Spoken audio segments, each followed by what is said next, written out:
The question is about the personal qualities we look for in the executives we place at our various companies. The first thing is we don't usually place them. I mean, they come with them. We don't have anybody to place. So I have the problem occasionally if somebody dies or to replace a CEO. But most of our CEOs came with the deal. Clayton Homes, which we're buying, comes with Kevin Clayton running it. We will put no one in there. He will run the place just as before. But in terms of the personal quality, when a seller comes to me with a business, whether it's Clayton or any of the others, Ike Friedman at Borsheim's, Mrs. B at Nebraska Furniture Mart, when they come to me, the first question I have to ask myself, because I'm counting on them to run the place, I have to decide do they love the money or do they love the business? Now, there's nothing wrong with liking the money. I mean, they all like money, but they kind of love the business. They kind of have a passion for it. Because if I give them a whole bunch of money and they love the money and they don't love the business, no matter what they tell me, 6 months from now they'll be gone. I mean, they'll just all of a sudden say, "Why am I getting up at 7 in the morning just so I can send a lot of money to Omaha?" I mean, it won't work. So they have to love the business. I mean, I want people with a passion for the business. You want people that love teaching. If you're in a classroom, if they don't have the passion for it, it doesn't work very well. So now if they've got the passion, and our managers do, but not everybody would. The financial operators don't. We've never bought a business from an LBO operator, a financial operator. But they don't give a damn. I mean, all they want to do is make sure your check clears, and they're gone.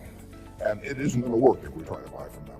So we buy from these people who love their businesses. And then really my job is just to make sure that I don't mess it up and create conditions that cause them to quit loving it for some reason. Because they come in loving it.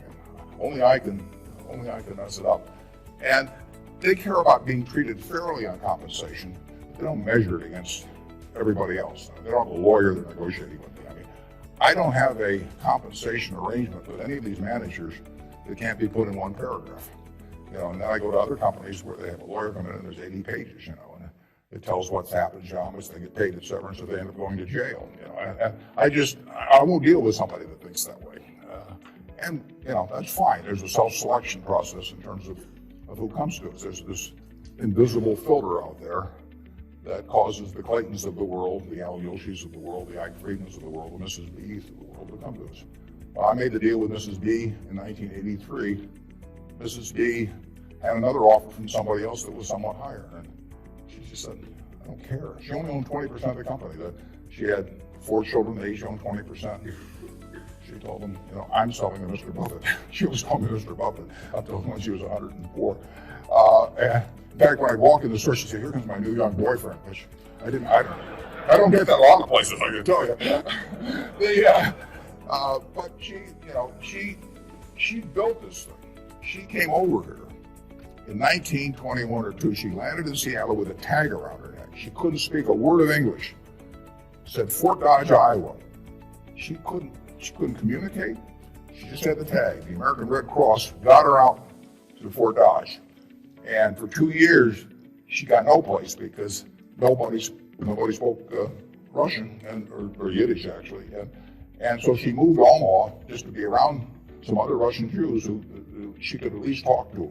She learned the English language when her oldest daughter, Frances, would go to school and come home at night and teach her the words. And she started sending $50 at a time over to Russia to bring her siblings. She had 7 siblings, and her mother and father to get them over here. After 16 years, she brought all the family over. She saved $500 in 16 years.